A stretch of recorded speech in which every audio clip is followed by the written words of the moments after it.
Today we are gathered here for one another very fantastic or meet the expert session along with Dr. Vikas, Dr. Chetna, Dr. Nidhi, and Dr. Manisha. So we have this expert group of speaker and along with the panelists with us for discussion further on the topics related to our ferric carboxymaltose and its use. So I'd like to introduce our today's speaker first, Dr. Vikas Goyal, sir. So, sir comes from a hematologic background. Sir has a clinical at hematologist and bone marrow transplant physician. Sir has been practicing at SCCH Hematology Center in Raipur. He has completed his MBBS from MGM College, underwent super specialty training for 3 years in clinical hematology from KEM Hospital, Mumbai, and further on. And also, he has been further got into training for bone marrow transplant at the ACTREC Tata Memorial Center, Mumbai. So I welcome you, sir. Extend my warm welcome and thank you on behalf of entire MCure for choosing to be a speaker today. Along with him, we have our panelist, Dr. Chetna Ramani, ma'am. She is an MBBS DGO.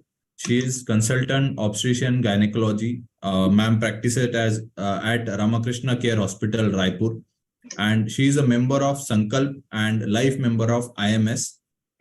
Ma'am has been specialized into medical disorders in pregnancy, critical obstetrics, contraceptions, and menopause as well.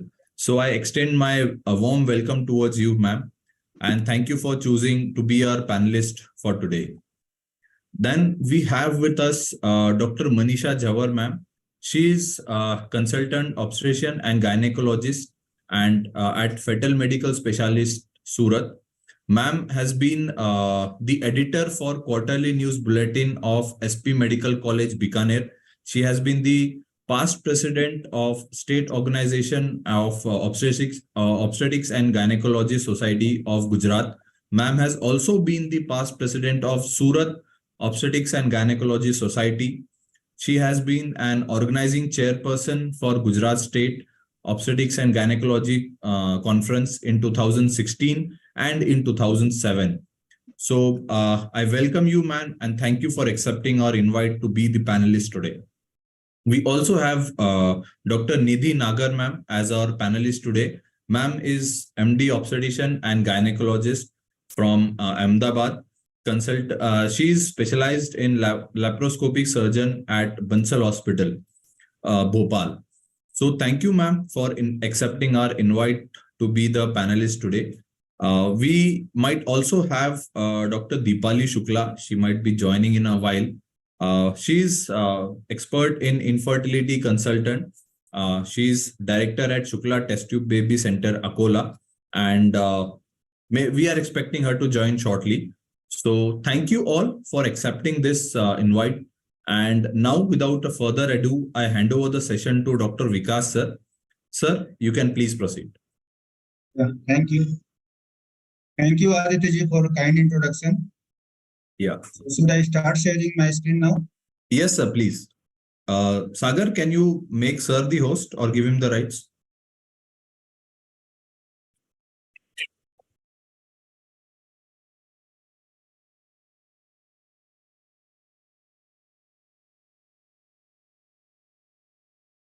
Yes, sir, you can go ahead. Okay.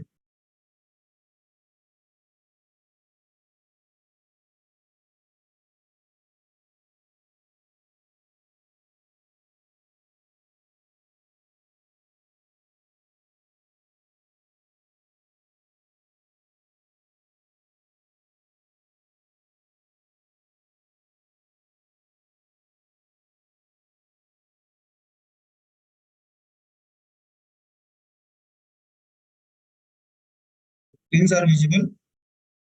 Yes, sir, it is visible. Yeah. So thank you, MPOs, for inviting me for a very important topic today, management of anemia in pregnancy. How far we have reached. So first, going by definitions, anemia during pregnancy, according to CDC, in first trimester, if HB is less than 11, in second trimester, if HB is 10 point less than 10.5, in third trimester, if HB level is less than 10, we call it anemia. WHO has much simpler definition. Any trimester, HB level less than 11, we say it is anemia. So WHO also categorized the anemia in terms of severity, categorized into mild, moderate, and severe. So if a patient is not pregnant and age is more than 15 years, and if the patient's HB is between 11 and 11.9, it is mild anemia. If HB level is between 8 to 10.9, it is moderate anemia. And if the HB level is less than 8, it categorized into severe anemia. The values are different in the pregnant woman.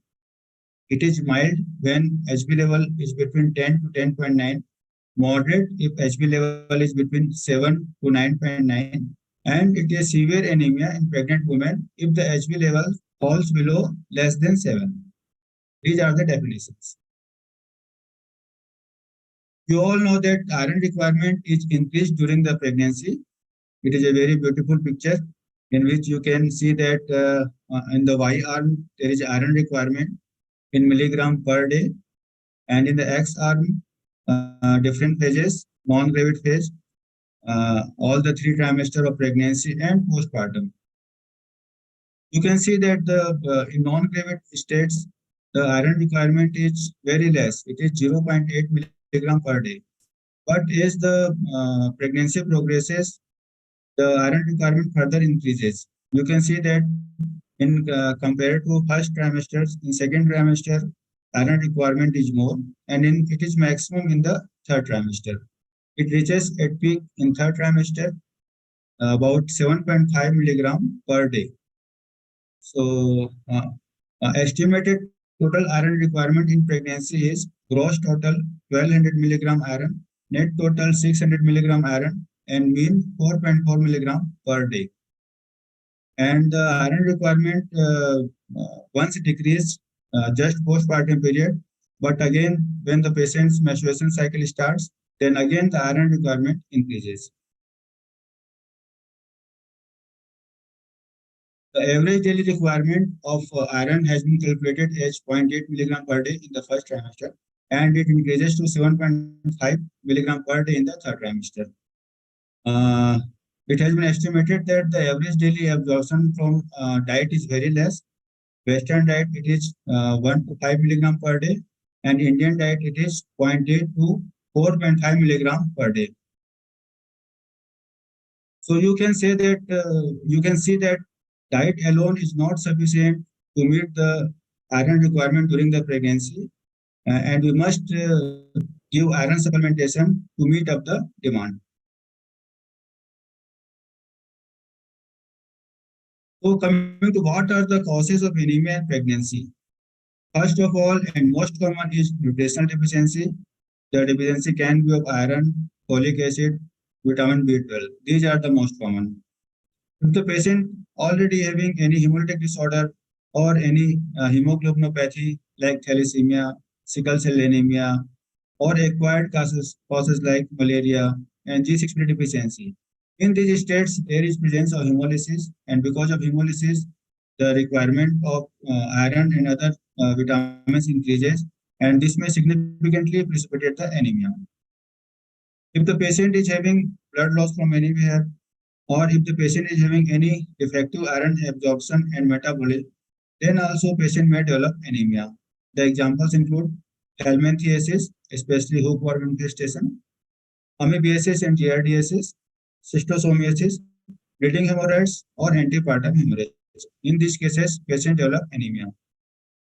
If the patient is suffering from chronic conditions like any malignancy, tuberculosis, chronic renal disease, including UTI, HIV infection, or chronic rheumatic and rheumatoid disease. In these cases also, patient develops anemia, and we call this type of anemia of chronic disease. So what can be the consequences of iron deficiency anemia in pregnancy? So there can be antepartum complications and the fetal outcome. Antepartum complications include increased risk of preterm delivery, premature rupture of membrane, preeclampsia, intrauterine death, intercurrent infection, antepartum hemorrhage, and congestive heart failure if the anemia is very severe. Fetal outcomes include low birth weight, prematurity, infections, congenital malformation, neonatal anemia, abnormal cognitive development, and increased risk of schizophrenia. So it has been said that maternal anemia contributes to 18% of perinatal mortality and 20% of maternal mortality in South Asian countries, including India. So you can see that even anemia can cause, it can be life-threatening and can lead to perinatal mortality and maternal mortality. Diagnosis of iron deficiency anemia in pregnancy. First of all, history and clinical examination. We have to take the history and we may find the clue in the history itself. Clinical examination. Clinical examination mainly include pallor in the sclera and fingernails. And we have to see other uh, system also, whether there is any lymphadenopathy, splenomegaly, hepatomegaly or not. CBC is the most common investigation, and there are various findings in the CBC where we can suspect patient might be having iron deficiency anemia. Apart from hemoglobin level, two RBC indices we have to see, MCV and RDW. And in iron deficiency anemia, there the MCV value will be low, and MCH value will also be low. And but up to 40% of pregnant women with true iron deficiency anemia have normocytic indices. Patient may have normal MCV value. And if the CBC reports is showing low MCV along with high RDW, so this indicates iron deficiency anemia, and this can be used as a sufficient evidence to start iron therapy. One point has to be noted that RDW, which is red cell distribution width, it is decreased in thalassemia.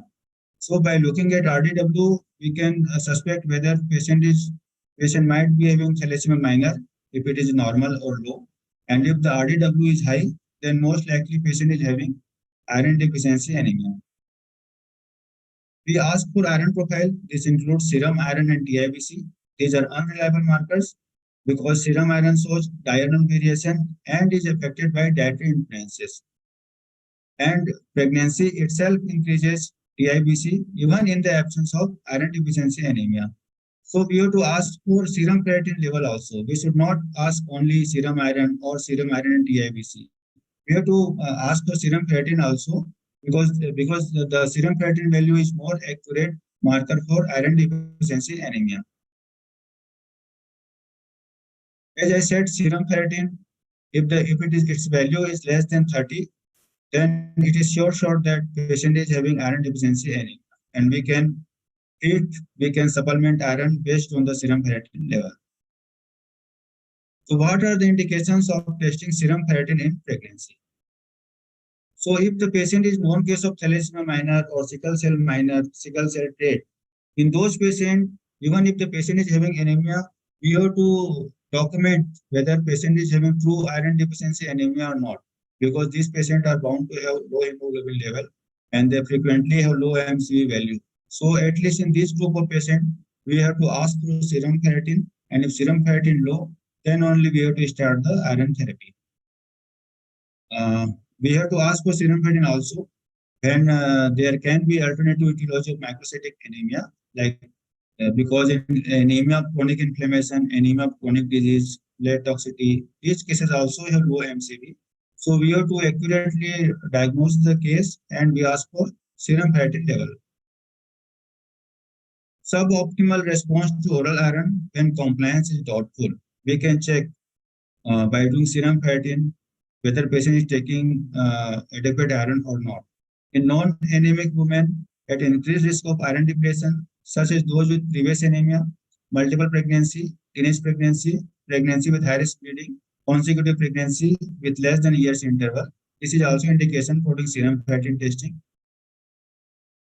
And after 8 weeks of therapeutic iron therapy, when non-anemia iron deficiency is being treated, when we are just patient is not developed anemia but iron deficient. So in these cases, we give therapeutic iron, and we can check the serum ferritin level and know what is the storage of iron in the patient's body.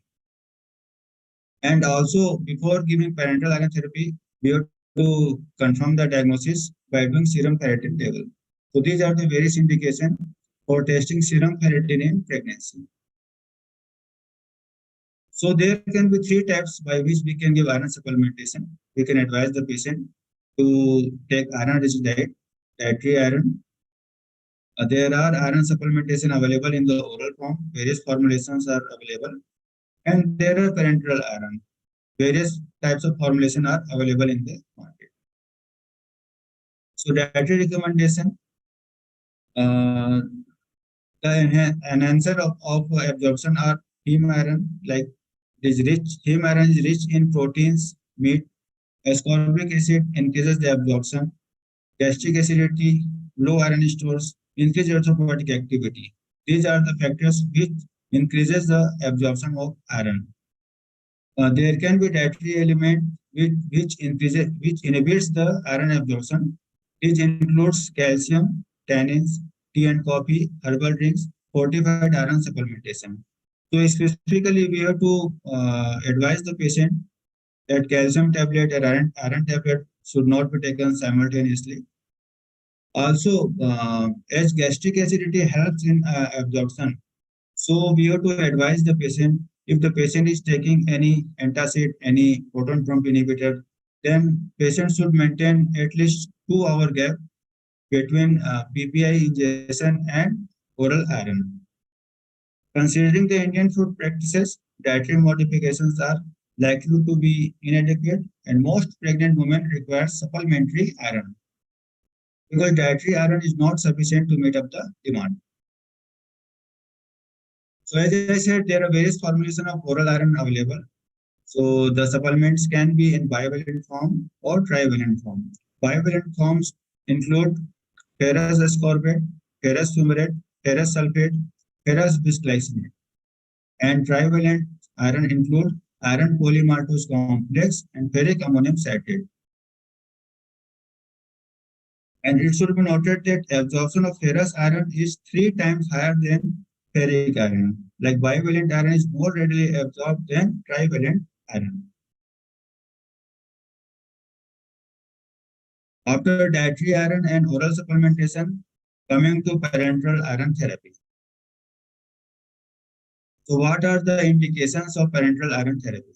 Failure to oral iron therapy, the patient is not responding to oral iron therapy, non-compliance or intolerant to oral iron, because many of the iron oral preparation leads to significant side effects. So patient may not take medicine regularly or intolerance. Late second or third trimester with moderate to severe iron deficiency anemia, where we have the less time to give full dose of iron. So in that cases, parenteral iron is preferred. Patient is having malabsorption, like patient might have undergone bowel resection or celiac disease. In these cases, even if we give oral iron, the iron will not be adequately absorbed. So in that cases, we must have to give parenteral iron. Bleeding diathesis when hemorrhage is likely to continue. For example, patient having bleeding perineal or any other side bleeding. In that cases, oral iron will be insufficient to meet up the demand. In combination with recombinant erythropoietin patient with pregnancy and chronic disease, like CKD patient who are on erythropoietin injection, in that cases also we have to give parenteral iron. Moderate to severe postpartum anemia when compliance to oral iron and follow-up to healthcare facilities is doubtful. Because in parenteral iron, we can give high dose of iron in the one episode. So in that cases, oral iron will not be sufficient, and then we have to give a parenteral iron. So these are the indication of parenteral iron therapy. There are various contraindication also because parenteral iron is associated with many allergic reaction and which can be life-threatening rarely. So if there is no facility for resuscitation in the hospital, then we should avoid giving parenteral iron therapy. If the patient is having history of anaphylaxis or reaction to parenteral iron in the past, we should avoid using parenteral iron. Gestation period less than 12 weeks. In first trimester, it is not advised. And in known case of iron overload, if patient is already iron overloaded, then obviously we don't have to give parenteral iron. And various studies have shown that once indicated, IV iron therapy is superior to oral iron therapy in terms of speed and absolute extent of hemoglobin increase. Parenteral iron preparation, many preparations are available. IV iron agents are spheroid particles with an iron core and carbohydrate shell. You can see in that picture, there is iron core and it is covered by shell. And the job of this shell is to stabilize the molecule uh, and slow release of elemental iron. So four preparation are more common: iron dextran, iron sucrose, ferric carboxymaltose, and iron isomaltoside. With iron dextran, there is a risk of anaphylaxis. Iron sucrose, it is safer than iron dextran, but multiple dosage has to be given because in single time we can't give more doses. Ferric carboxymaltose, high amount of iron in single dose we can give, and also the risk of hypersensitivity is very less. Iron isomaltoside, it contains reduced dextran, more labile iron as compared to Fcm, but less number of well-designed studies for different indications. So among these preparation, ferric carboxymaltose is widely studied. So properties of an ideal parenteral iron. In this table, you can see it is divided into property based on property.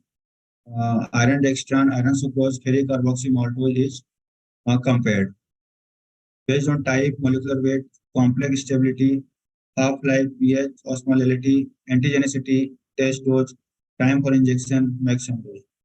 So we can infer from this table that ferric carboxymaltose we can give 1 gram per infusion. Iron sucrose we can give maximum 600 milligram per week. And also the infusion duration is more with iron dextran and iron sucrose, while it is very less, just 15 minutes for 1 gram infusion. Other differences are there in the table. These are the main differences and benefit of using ferric carboxymaltose in compared to iron dextran and iron sucrose. Now coming to intravenous iron sucrose, dosage and method of administration, calculation of cumulative iron deficit. This is the formula: 2.4 into weight of the patient into deficit uh, of the iron plus 500 for the replacement of the stores. So method of administration: 200 milligram iron sucrose we can dilute in 200 ml of normal saline and infuse over a period of 30 minutes. Slow IV injection in which we can give iron sucrose undiluted and we can infuse it slowly over a period of 10 minutes. So as the maximum dose is 600 milligram per week, we can ask the patient to come on alternate day. For example, Monday 200 milligram, Wednesday 200 milligram, and Friday 200 milligram. It totals adds up to 600 milligram per week. Coming to ferric carboxymaltose, it is a type 1 parenteral iron. There are many benefits. It is not associated with dextran-induced hypersensitivity. Can be administered in much higher dose. For example, 1 gram up to 1 gram per sitting. Short infusion time, minimum 15 minutes. We can give ferric carboxymaltose. And as because of its peculiar structure, iron is relieved slowly. So the toxicity and oxidative stress are less with this molecule. And its structure is similar to ferritin, so it is easily deposited in reticuloendothelial system. Test dose is not required and it has low immunogenic potential. This is the dosage calculation and administration guidelines. Depending on the patient's weight and HB level, we can decide what amount of FCM we have to give. In the patients having weight less than 70, the dose requirement is less as compared to patients whose weight is more than 70 kilogram. This is a very simplified formula, and just putting the HB level and weight of the patient, we can decide what amount of what amount of iron patient requires. So HB and weight is the factor we have to consider while calculating the FCM dose. Dilution. So mix Orofer FCM in 100 ml and Orofer FCM 1K in 250 ml of NS. 1K means 1 gram preparation. And we have to infuse Orofer FCM, we can infuse minimum 6 minutes. And if we are using 1 gram molecule, we have to infuse this molecule more than 15 minutes. Coming to management of anemia during pregnancy, what are the evidences available for use of ferric carboxymaltose? There are various studies done in India where it has been found that it is very safe and effective. You can see that in various studies, the HB rise is 3.6 gram, 2.1 gram, in some studies up to 5.5 gram. Ferritin rise is also significant, and none of the reports shows any serious adverse event. So it is safe as well as efficacious. Various studies have been already done. Comparison of ferric carboxymaltose and iron sucrose complex for treatment of iron deficiency anemia in pregnancy, randomized controlled trial.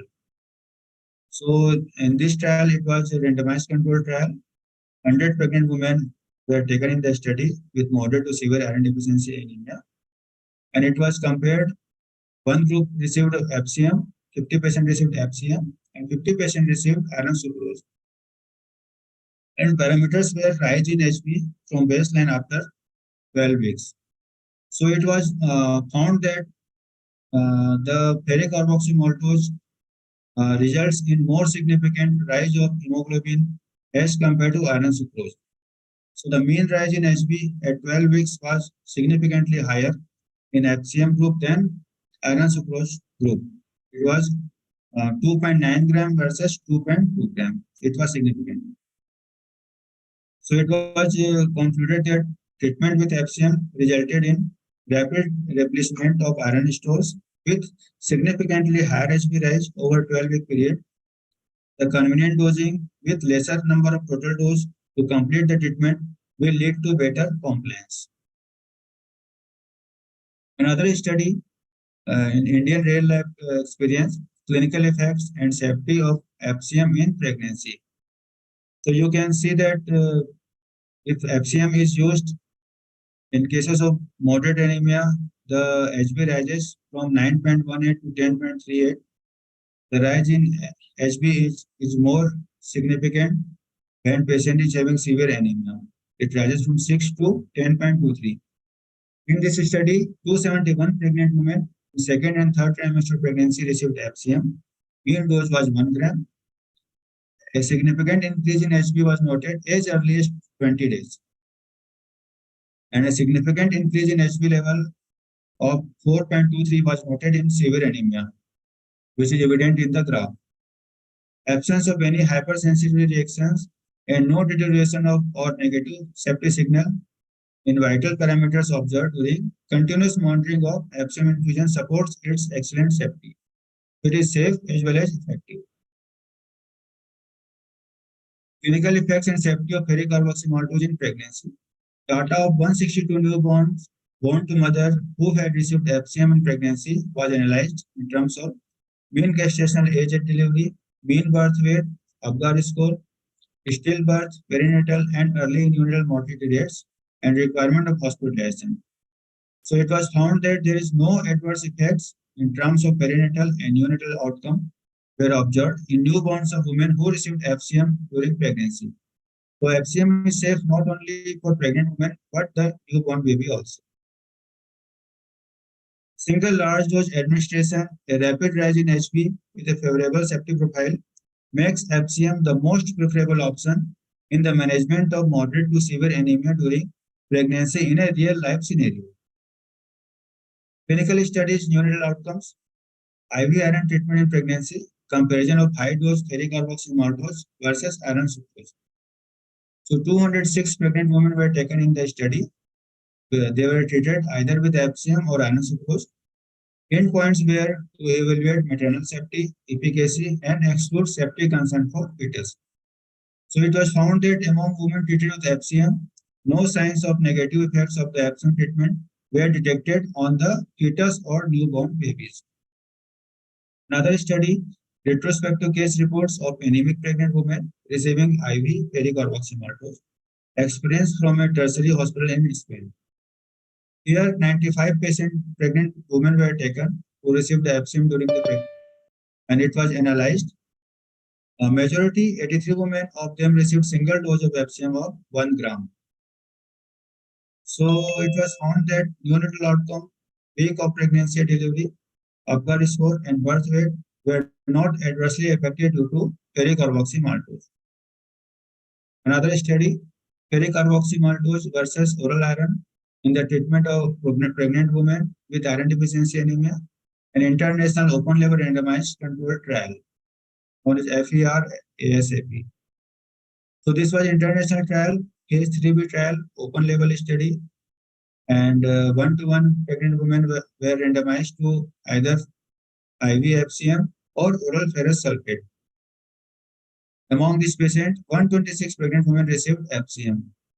So no complications associated with FCM treatment of the mothers were evident in the newborns. Another study, a prospective randomized controlled trial of a single IV infusion of FCM versus single IV polymaltose or daily oral ferrous sulfate in the treatment of iron deficiency anemia in pregnancy.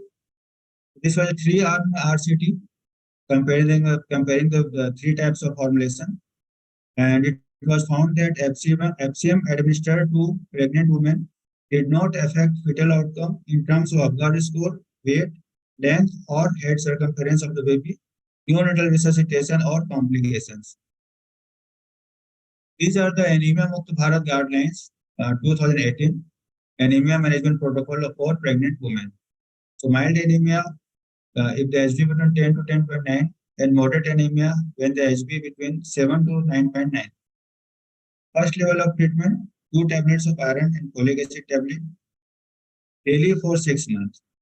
Alternatively, parenteral iron, IV iron sucrose or FCM may be considered as the first line of management in pregnant women who are detected to be anemic late in pregnancy or in home. Compliance is likely to be low.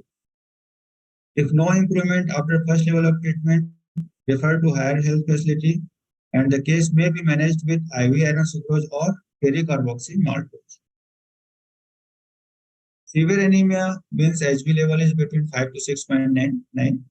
First level of treatment, immediate hospitalization if it is the 3rd trimester of pregnancy, where round-the-clock specialist care is available, and the treatment will be done by using IV iron, either IV iron sucrose or ferric carboxymaltose by the medical officer.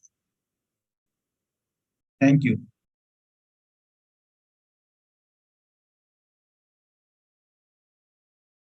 Thank you so much, Doctor, for your enlightened presentation. I now invite our panelists to please proceed for any questions or queries.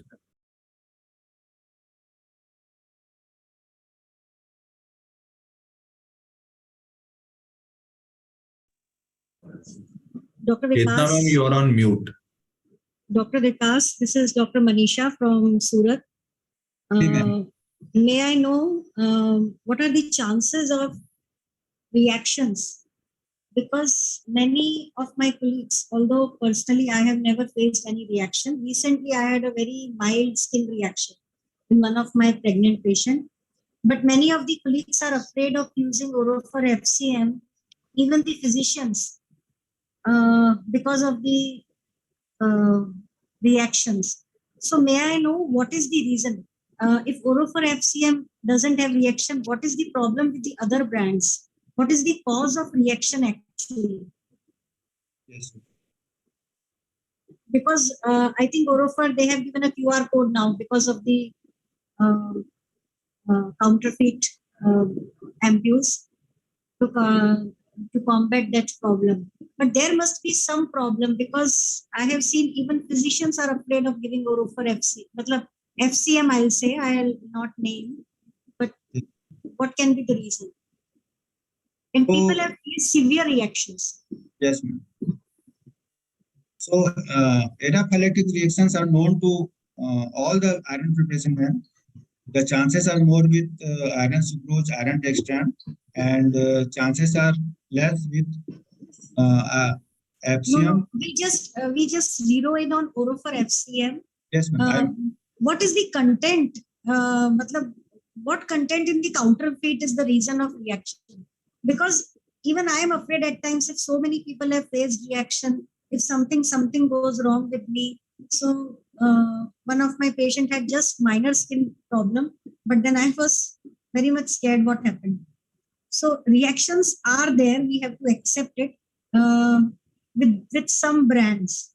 But what brands and what is the reason and how to avoid, like how to find out. Everyone is not giving a QR code, no. So I have used many brands, ma'am, and inter-brand variability I have not seen. Like I have used Orofer FCM also, and I have used other brands like Ansicar and other molecules, Perinject. So I have in my clinical practice, I have not found any particular brand which is more immunogenic, which is more reaction causing.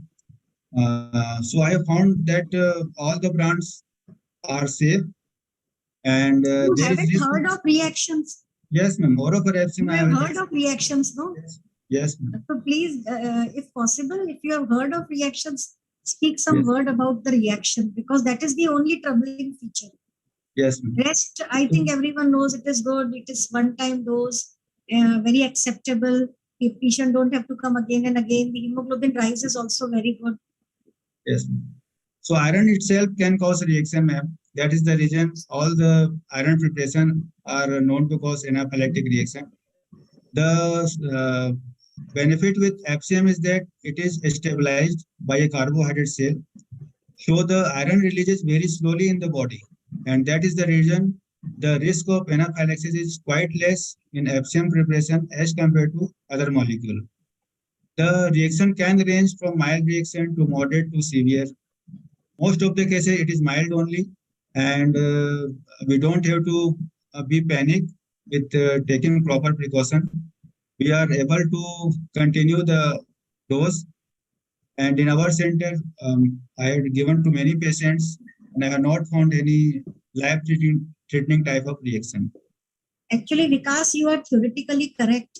But Yes, the people who are not using Orofer FCM are using iron sucrose still. And they are not facing the reactions with iron sucrose.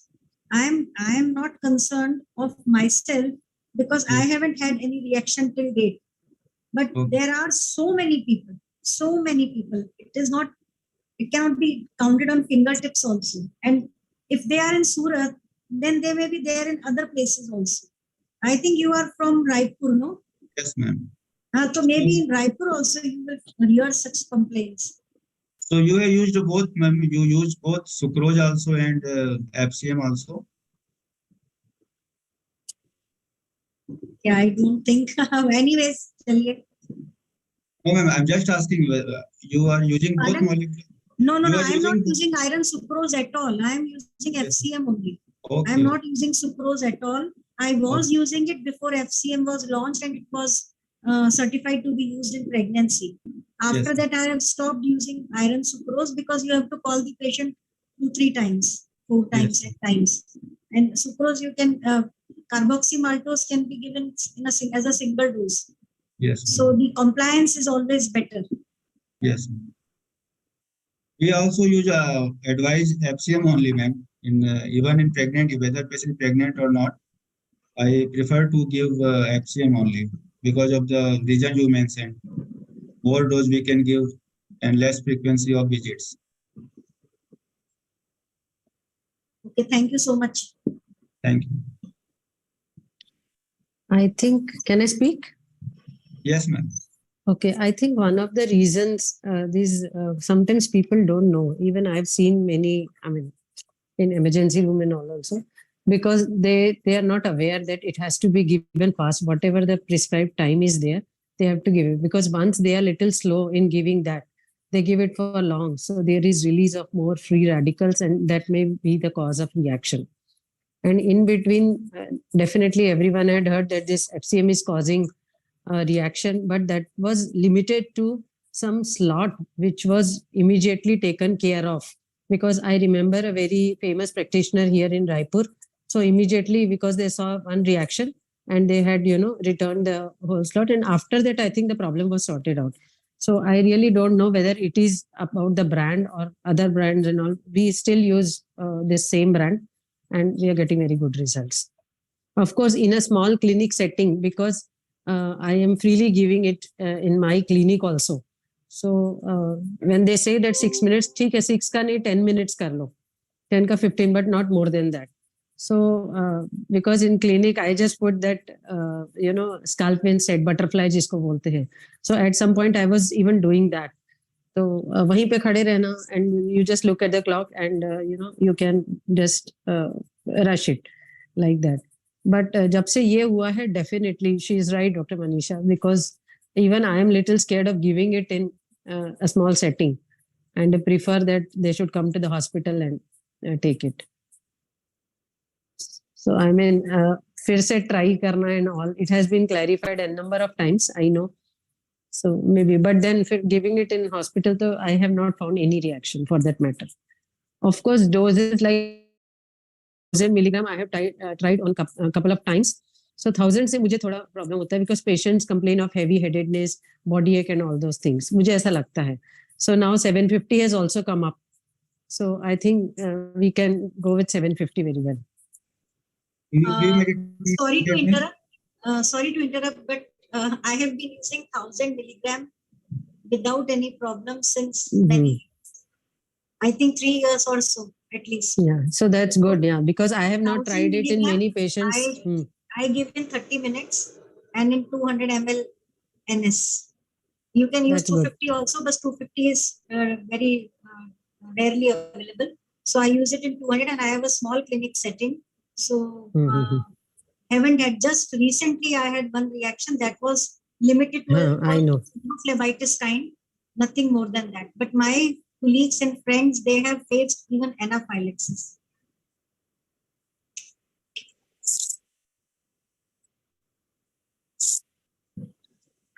Then once you give IV iron, after how long should we be starting on oral iron? That is also No, something oral I iron wanted we to don't know. give.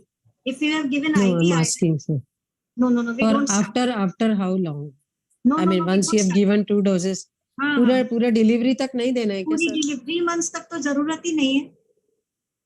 3 months तक तो इसका effect रहता ही है. See, some patients, they just take 1 dose, 500 का ले लिया, and then they don't come. So at some point you have to start oral iron कुछ तो, क्योंकि if it is not sufficient, they are not coming again. It will interfere actually. It will interfere. We can monitor, ma'am. We can monitor the HB level. If the patient's HB level is maintaining, then we should wait and watch before giving further iron doses. Definitely, the parental iron is preferred mode. Even if we have to give iron again, we can again give IV iron. नहीं, लेकिन how early can you check the hemoglobin? Because patients are very anxious. Monthly we can do 4 weeks. 4 yes. weeks में ले सकते. 4 week interval we can monitor. Okay, usually, then one more. Usually we get about 3 gram rise in 3 weeks. 3 grams in 3 weeks. Okay. 2 gram in 3 weeks, usually. Yeah. I think if they are more iron deficient, so rise is 3 more, grams jaldi rise is. Yes, rise is more if they are severely anemic. Then if you tell that these markers are unreliable, like the iron profile, except for serum ferritin, why to unnecessary do the entire iron profile? We can simply do ferritin and give it, is it? No, ma'am. Sometimes it is a inflammatory marker also. Serum ferritin is an inflammatory marker. So in presence of any infection or any inflammation, this can be false high or normal also. So by doing all these three, we can certainly diagnose whether patient is truly iron deficient or not.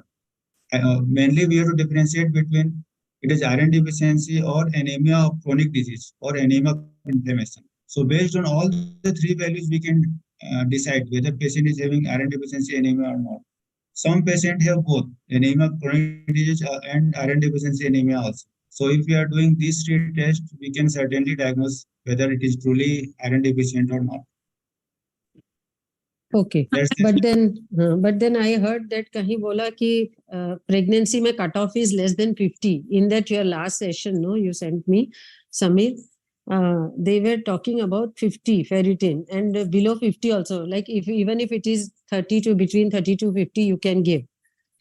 But one of our patients, I remember, because you said if it's less than 30, yes, we can give. So what is the actual cutoff in pregnant patients, 30 or 50? I think 30 is the cutoff. Even in non-pregnant patient, I consider this as a reliable marker of iron deficiency. In pregnancy, I don't exactly know. It is 30 to 50 रहा तो ठीक है, less than 30 रहने से ही देना है.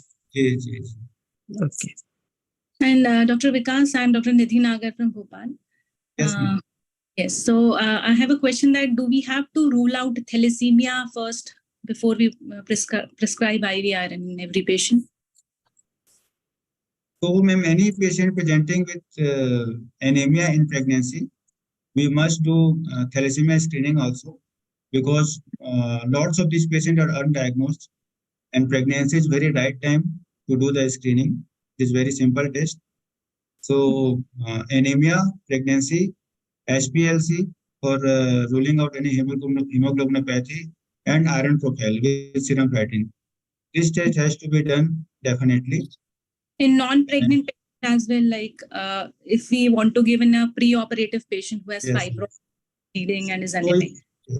So if a patient is suppose thalassemia minor and she is now posted for any surgery, and if we are finding that patient is having anemia more than 10, then it is explained that patient is case of thalassemia minor. That's why patient's HB is low. But if it is less than 10 or less than 9, we have to rule out other causes of anemia also.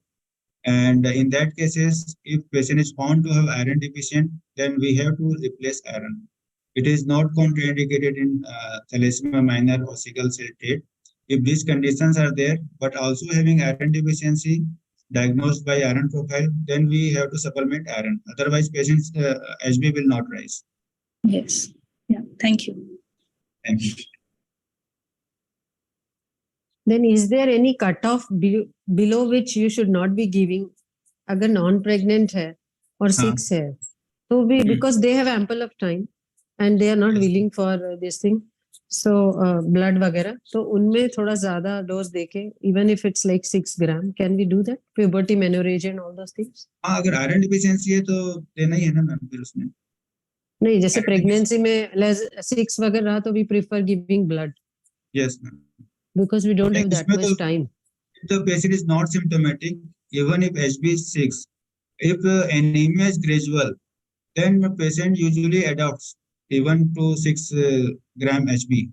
But if in patients HB falls from 10 to 6 because of any severe bleeding or menorrhagia, patient may become unstable hemodynamically. In that cases, we have to transfuse blood. But if the patient is not much symptomatic, we can give simple iron injection, and gradually the HB will rise, and she will make up the HB level.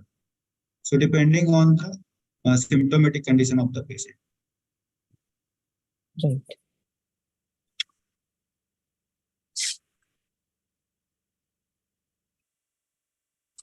Then what is the importance of double iron? Sometimes if they are not willing for injection, so बोलते हैं कि double iron we used to give in our practice. I don't know, याद नहीं है.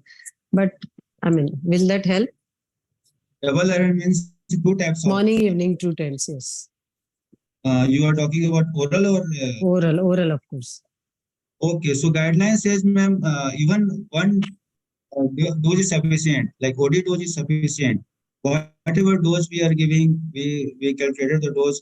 Whole amount can be given once a day. Even some study advise that this can be given in alternative day, OD. So the ideal prescription is OD dose, ma'am, not BD. But there may be patient may not be tolerating high dose at a once. Then we can divide the dose. But guideline says we have to give it a OD dose in the empty stomach. No, empty stomach.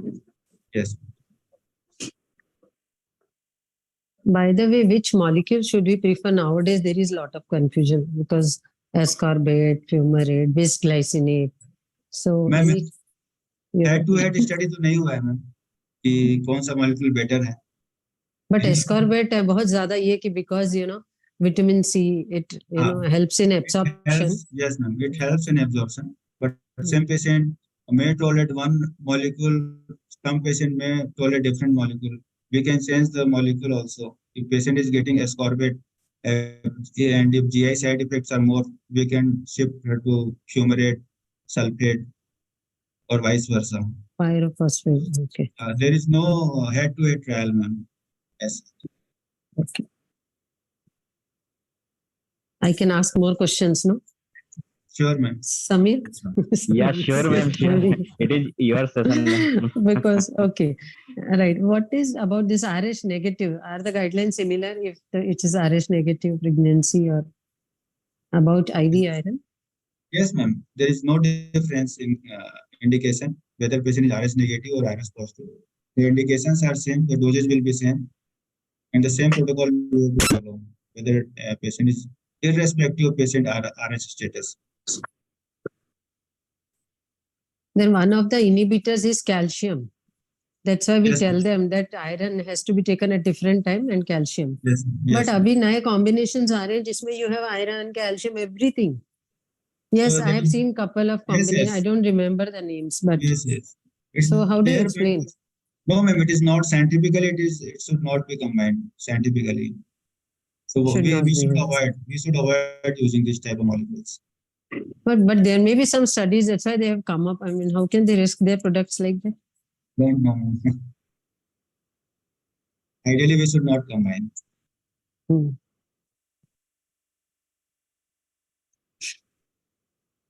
Then this thing, what about MCHC? When we read the reports, okay, low MCV, MCH, okay, but MCHC. MCS is clinically not useful, ma'am. We have to look at the MCV and RDW. RDW. MCSC values are not reliable, and it doesn't help in the diagnosis. In hemolytic anemia, MCSC is increased, like hereditary spherocytosis, autoimmune hemolytic anemia. But common anemias, it doesn't help. If we able to interpret MCV and RDW, then we can diagnose most of the types of anemia. Like macrocytic anemia is iron deficiency anemia, macrocytic anemia is megaloblastic anemia, secondary B12 deficiency or folate deficiency. RDW will be increased in nutritional anemia like iron deficiency or B12 deficiency. RDW will be normal or less in thalassemia minor state. So by looking at these two values, we can suspect what types of anemia patient can have. What is something that cannot be picked up on HB electrophoresis? Because I've seen reports saying beta thalassemia, Yes, ma'am. sickle cell trait, thalassemia, whatever. But alpha and all, I think. Alpha and all we cannot pick, ma'am. By HB electrophoresis, sickle cell, thalassemia, HBQ, HBD, HBC. These types of hemoglobinopathy we can make out. And it is a confirmatory test. No, but then how long can we go? I mean, patient का CBC कराना है, ठीक है. First time she is becoming pregnant or she has come for pre-conception counseling. Okay, so this is something also. आजकल तो वो communities कोई भी हो कुछ भी हो, I get electrophoresis done to just find out if there is any, even if there is no anemia. Sometimes they come with 11, 12 hemoglobin, but then they have this thalassemia or sickle cell trait or whatever. Okay, so अगर electrophoresis कराया, alpha thalassemia नहीं rule out किया, so फिर again that becomes a problem. It is very rare, ma'am. अगर alpha thalassemia होगा भी तो काफी mild anemia होगा patient को. No, it's not only about that. Like thalassemia, minor becomes major. in the child. Yes, How ma'am. about alpha? Is that only beta thalassemia which can cause this major problem in the child, or it can be alpha as well? In clinical practice, ma'am, I have seen only beta thalassemia causing problem. Alpha thalassemia, I have not seen cases. It's Okay. very, very rare. Because in our community also, it is Yes, very common. So that is why I'm asking, is it important to rule out alpha as well? Thalassemia? Yeah, zarurat nahi hai. clinically not important. Okay. I have one patient who has Punjab variant Hmm. globin Yes. pattern. So would Yes. you like to throw light on this, Vikas? HBD Punjab trait, sees, ma'am. Yeah. Trait or disease? Homozygous or heterozygous? Trait, heterozygous. Okay, so it will behave like thalassemia minor only. Patient will not be having transfusion dependent anemia.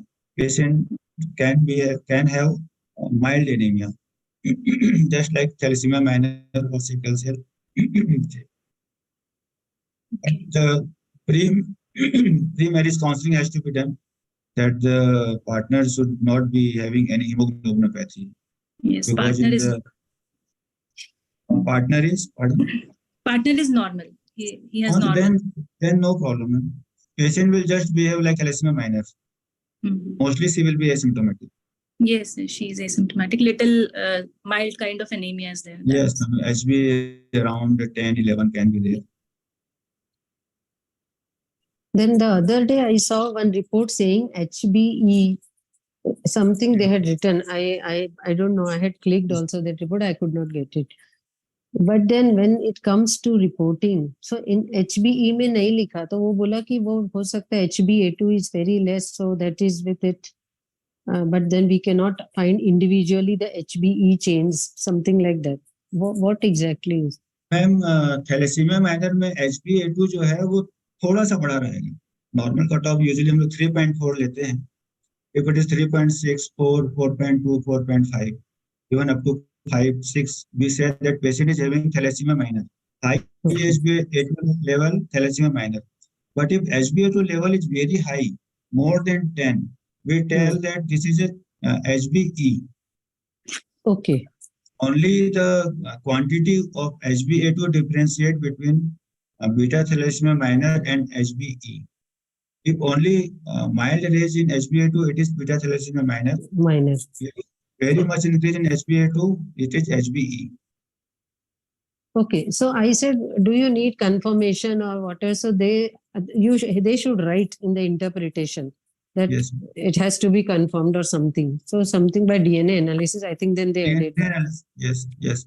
DNA analysis has to be done to confirm the. Because again, that can be a big issue if the partner is also minor, thalassemia minor or something. Yes.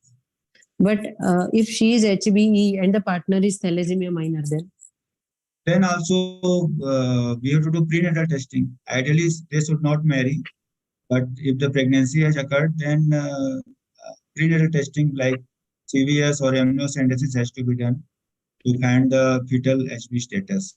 So you mean to say any combination, Yes, like with the husband, with the partner thalassemia minor can be dangerous, yes, and they all should be screened. Yes, if both are having hemoglobinopathy, even a trait or minor, then we have to counsel the patient that patient may have to undergo prenatal testing. The combination can be sickle cell, thalassemia minor, HBD Punjab, HBC, HBS. So any type of combination, we have to do proper counseling to the patient.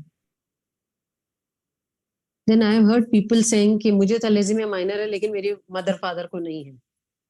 That cannot happen, no? I cannot. It does not skip generations like that. Yes, it is not acquired by any chance. It is only transmissible from the parents. Parents only, no? It does not skip generations like that. No, ma'am, it will not. No, ma'am, it will directly come. Yes, ma'am. Children can be born normal also. There is a 25%. There is 20. So the chain can be broken. Yeah. Okay.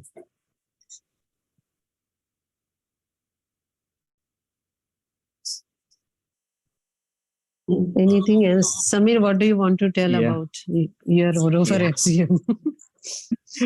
Ma'am, you all have shared a lot about about oral for FCM. I think one more question is posted for Dr. Vikas.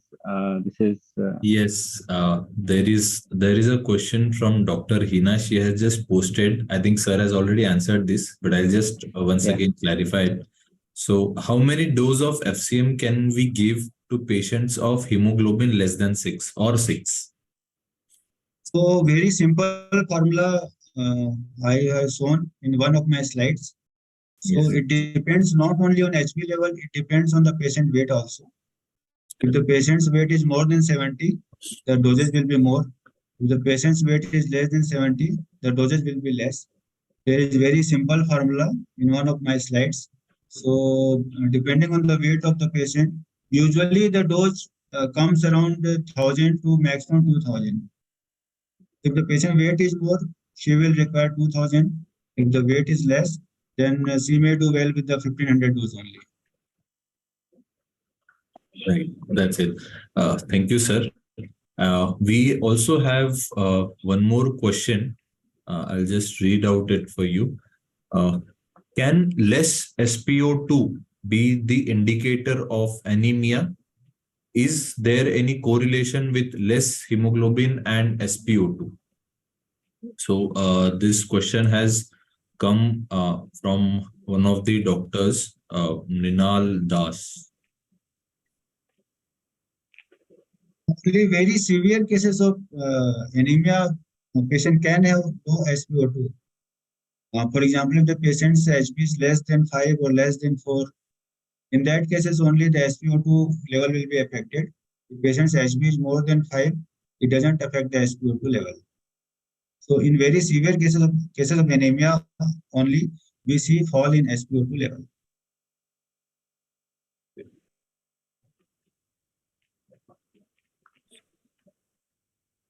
Yeah, I think, sir, thank you. I hope all have received the answers or to their queries. One more question. Yes, ma'am, So please. last sure, sure, question. ma'am. No, ma'am, it's all for you. Please, we are getting enlightened. Please. Okay.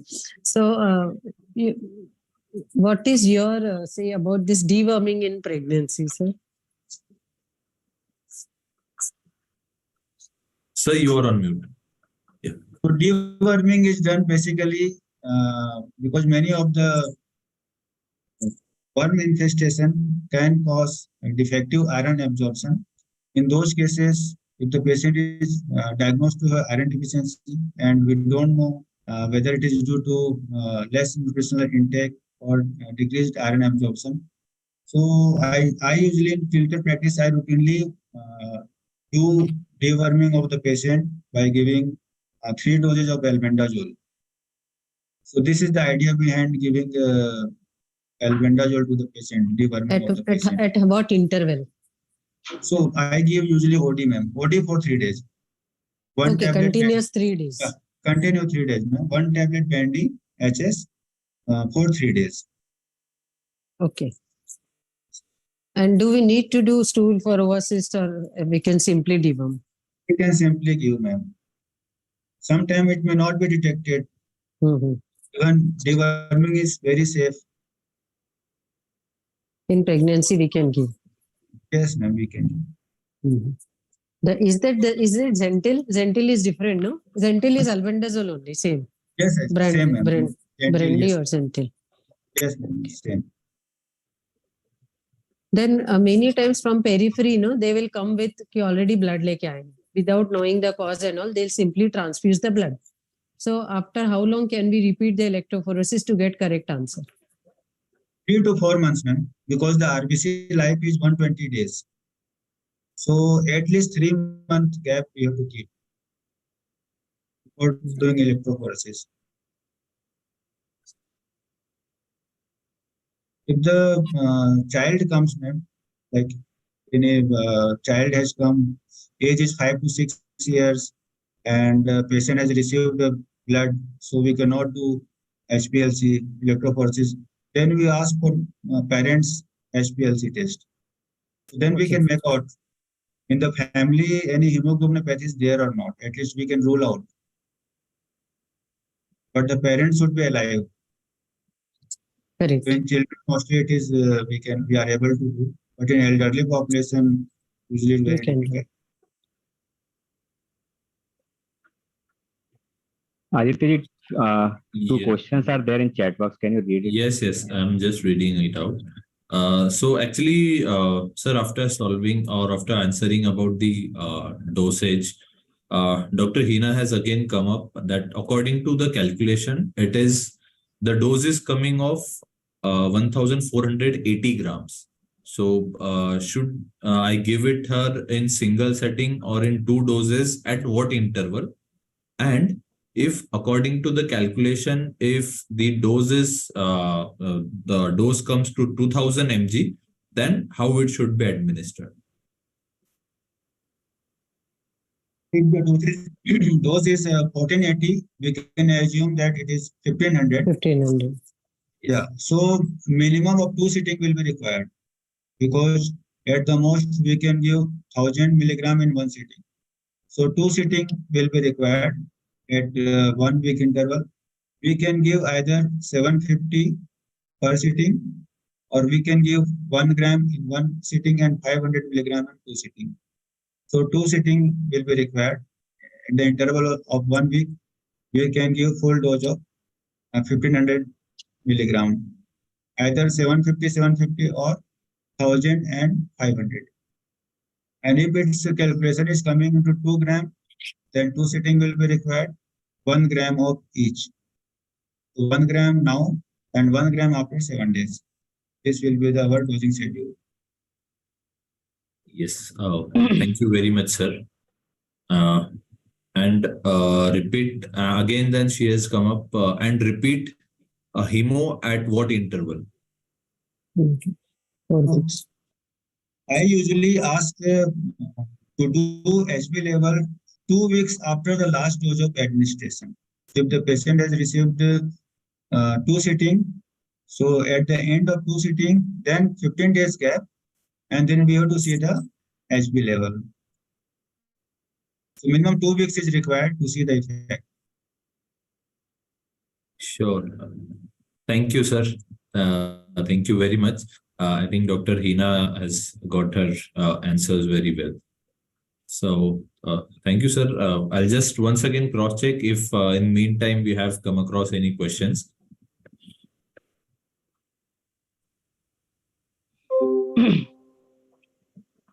Okay, so there is one more question, sir. Dr. Sanjay Rai has from Bhubaneswar is asking this. At what hemoglobin level is in third trimester you advise parenteral FCM? So hemoglobin level, as I described in the slide, by definition, if the patient is anemic, like HB level is less than 11.9, and if patient is iron deficient, after doing serum iron TIBC and serum creatinine level, so in that cases we have to give parenteral iron therapy. So if the patient is anemic, then we have to give iron as per WHO definition. If HB is less than 11, we have to give iron. Sure. Thank you, sir. I think Dr. Sanjay, your query is well satisfied. So, this is all for the day. With your kind permission, we would like to conclude our session today. If we don't have any further questions. I want to thank Dr. Vikas Goyal for answering so many of my queries, which Thank is generally not possible in day-to-day practice. So Thank you. thank you so much. Thank you, sir. I just invite our team member, Mr. Samir, to give a formal vote of thanks before we conclude the session. Samir ji, please. Yeah, thanks, Aditya. So now we have reached to the end of the session. It's a wonderful session, in fact. So on behalf of Emcure Pharmaceutical, first, I would like to thanks to all the audience for their participation in this scientific session. And our special thanks to Vikas Goyal, sir, for accepting our invitation to be a speaker on such a wonderful topic. And also I would like to thanks to our panelists, Chetna Madam, Nidhi Madam, Manisha Madam, and Dipali Madam, and for such a for making such an interactive session and sharing their clinical experience in this session. So that gives a lot of clarity and understanding and learning to to everyone. So thank you so much on behalf of Amcure Pharmaceutical to everybody. And thanks Aditya ji and our technical team for smooth streaming of the session. Thank you. Thank you, Samirji. Thank you very much. Thank you for joining in, sir. I conclude this session with this. Mr. Sagar, we can go off live now. Thank you so much. Thank you. Thank you. Recording stopped.